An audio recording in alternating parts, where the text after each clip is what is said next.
Hi and welcome to my channel. My name is Holly and today I'm going to show you how I used an acrylic pour skin and 3-inch acrylic keychain blanks to create these super cute Halloween keychains for my girls. To start my mixture to create cells, I am using acrylic paint mixed with Floetrol, a little bit of water, and then some silicone oil. And the silicone oil is supposed to create cells, and I've seen a lot of videos where they say you don't have to use the oil, and I did try this on a tumbler as well, a stainless steel tumbler, and it failed because the oil rises to the top of your pour. And no matter how many times I went over that pour with rubbing alcohol sprayed on a paper towel and tried to wipe off that residual oil that rose to the top, it wouldn't come off. So as soon as I put the epoxy on it, I even sprayed it with a sealer too. As soon as I put the epoxy on that tumbler, it repelled immediately bad. So I rubbed all the epoxy off of it, and then I just took my craft knife and sliced open that skin that I had on the tumbler, and the skin just slid right off. So I can't do this on a tumbler. I'm going to have to experiment with a different method or a combination of paints with maybe not oil on the tumbler, but for my pour that I just did on a flat surface to use for my keychains worked great. So now I'm mixing the acrylic paint mixture that I have into the Floetrol. I'm going to give it a really good stir, and then I'm going to put, oh, and then you need a white one too. I found another video, and I have no idea where I found it, but the guy was talking about if you're using white, because white is heavier than the colored acrylic paints. I don't know, you guys. I might be making that up. But because he used, because white sinks to the bottom, he didn't put oil in the white. So I followed that direction that he gave me, and I'll try to find that video. I don't know if I can find it because I was just browsing all over the place, stumbling onto videos left and right. So I have no idea where I saw it. So all the other paint colors are going to get the oil. The white is only going to get glow powder. I wanted to create a little bit of glow in this combination. Once I have my white mixed with the glow powder, then I'm going to start dumping everything into clean cups, starting with the white paint on the bottom and then layering all the other colors on top. And that's what I'm going to use to flip it upside down and create my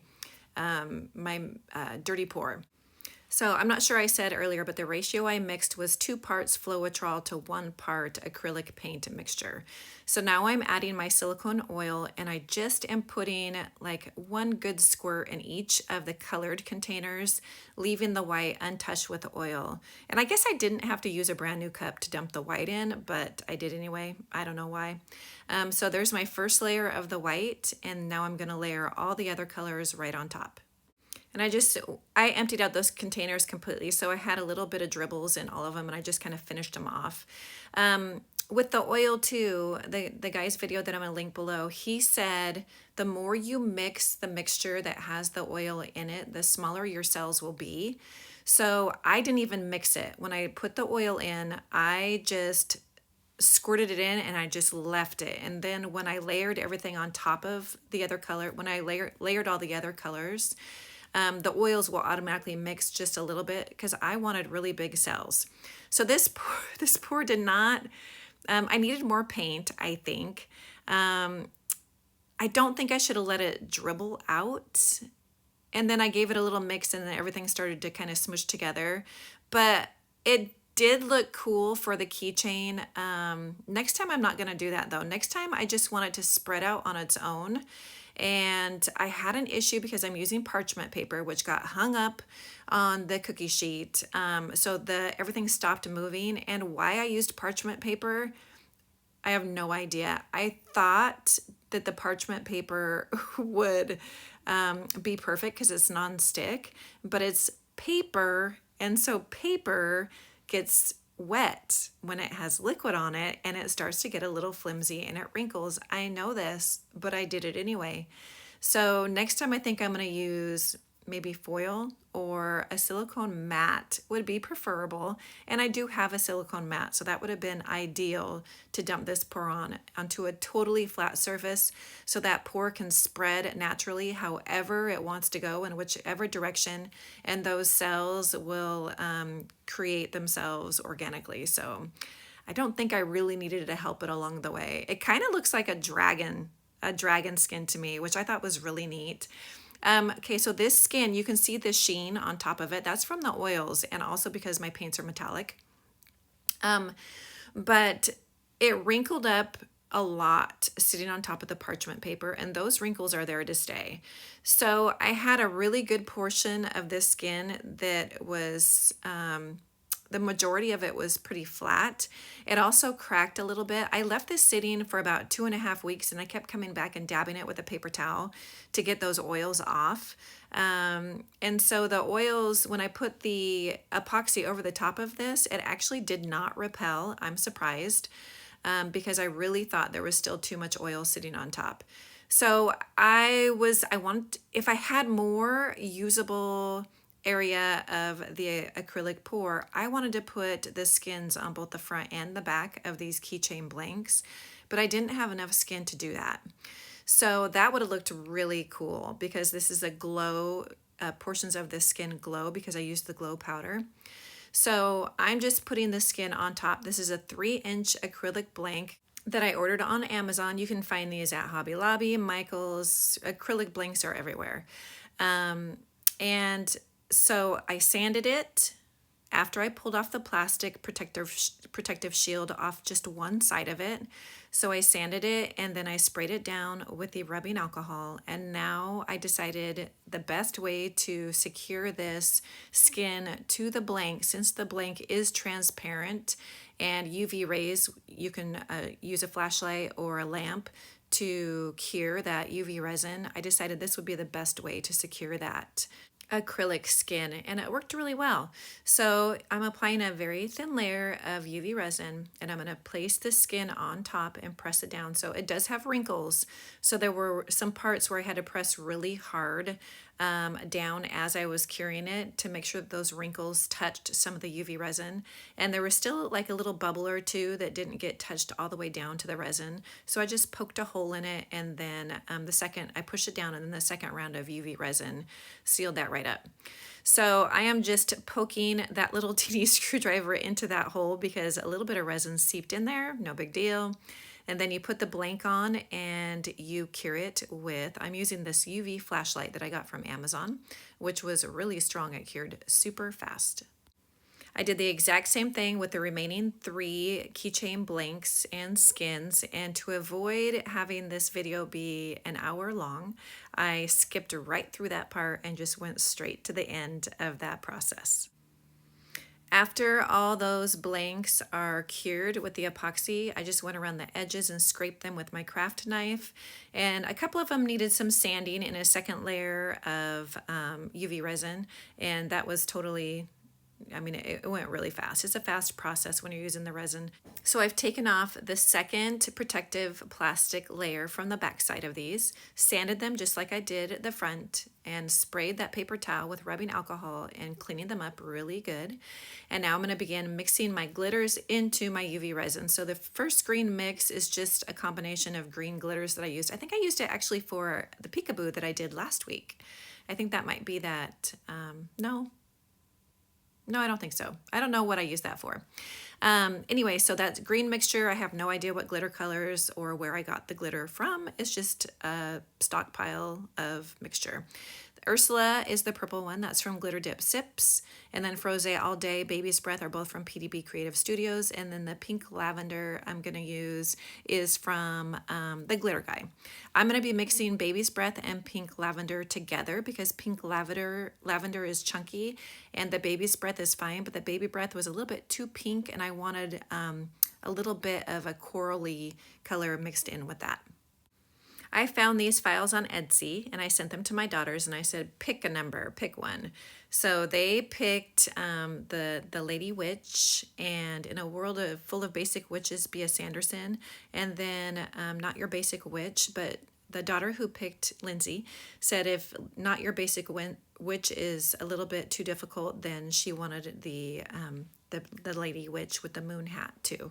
So Not Your Basic Witch was a pain in the rear to weed, and what I wish I would have done is used toner foil to place over a top of a black and white toner printout of that image, and then you put your foil with your image layered through your laminating machine a couple times, and the foil adheres to your toner. So I wish I would have done that with this. I didn't think about it until after the fact, so I'm a little bit disappointed that I wasn't able to, you know, make it a little, use that image and make it work for me, but that's okay. The witch is cute too. So now I'm just sending these to my printer, and I inserted 3-inch circles just to make sure that those images are going to fit my acrylic blanks. And I want to have a little bit of space left because there is a hole in the acrylic blanks, and I also don't want it to go over the edge because there's a chance that my UV resin is not going to cover the entire edge of that acrylic blank, because the closer you get to the edge, the easier it is for the UV resin to roll off the edge, which turns into a big mess. So I did the same thing with the names. I found the font that I liked. I typed that into one name, and then I just duplicated the name and then changed it to, changed the name, and then sized it to the 3-inch acrylic blank. To make sure that I could weed this without too much issue, I just put the whole piece of vinyl on top of the blank and then reverse weeded. So I weeded it off of the blank because the blank, my transfer paper is not as sticky. And so you lose pieces of words and little tiny stars and stuff. When you put it on your blank and then weed it, your blank adheres that vinyl to it really well. And so it's a lot easier to weed. So with Brianna's, I decided to use some foil glue to brighten up her lips and make them a little purpley or red, and then do some little fancy foils in the stars and the moon.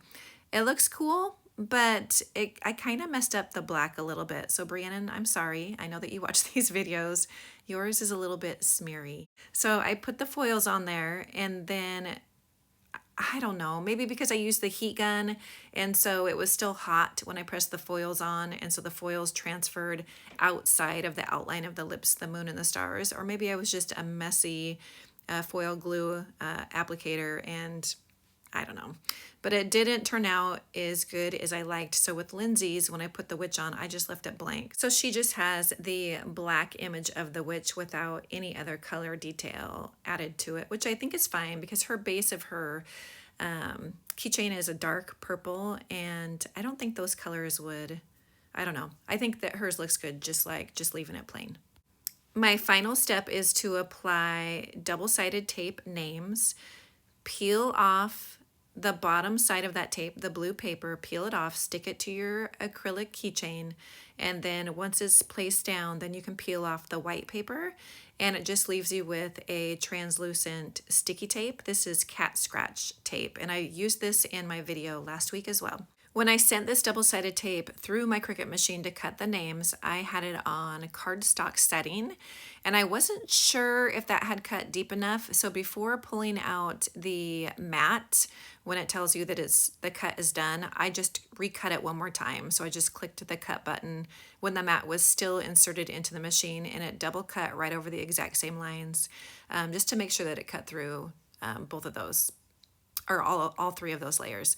Then after I stuck it to my acrylic blank, I peeled off that top white piece, and I used the foil over the top. And I didn't want to use glitter because I didn't want the glitter to run and get messy, and I didn't want it to be thick. Foil's nice and flat, and it's really easy to put UV resin over the top. I repeated this process for all 4. Lindsay and Ariel got the same type of foil, the same color, but I used different ombres within that foil piece to match the glitter colors on the back of theirs, and Brianna and Carly both got the mauve color. So the final step before applying the hardware is to put the last coat of UV resin over the top of these foil names. So I'm going to spread that out, I'm going to cure it, and then I'm going to move on to the hardware. I am using a 9mm or 0.35 inch split ring to attach my little tassel, and I'm also using the same size jump ring. I have to use a bigger jump ring than what came on the bottom of my keychain because the jump ring that's on the bottom of the keychain as is too small to fit through the acrylic blank holes with the UV resin layers and acrylic blank layer. So right now I am removing or opening the jump ring that is at the top of my keychain, and I'm placing the tassel on there. So what I've done with the tassel is I use the split ring to feed through the jump ring of the tassel and then attach the split ring to the jump ring that's at the top of the keychain. I know there's a lot of jump rings, but basically I attach the tassel to the top is what I did.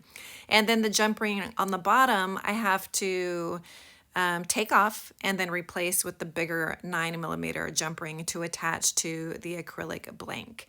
So I'm doing the same process with every single one of them, and then they will all be complete and put back together. You just want to make sure you tighten those back up really good. Make sure you don't have a gap in your jump ring so that if the keychain gets yanked, then it's going to fall off and the jump ring will break. So just be really careful to attach it well and make sure those ends are closed up. The two keychains that had most of the white portion of the acrylic pour glowed really well. But the other two that used the darker, more dragon-like sections of the acrylic pour didn't glow as much, but they still look really cool. I know my girls will love them. I hope you love this project too. It's quick, it's simple. You could do it in a weekend, well, except for the acrylic pour. That takes a while, but assembling everything using the UV resin is very fast. So if you have any questions, please leave those below. I will link any products I use. Thank you so much for watching.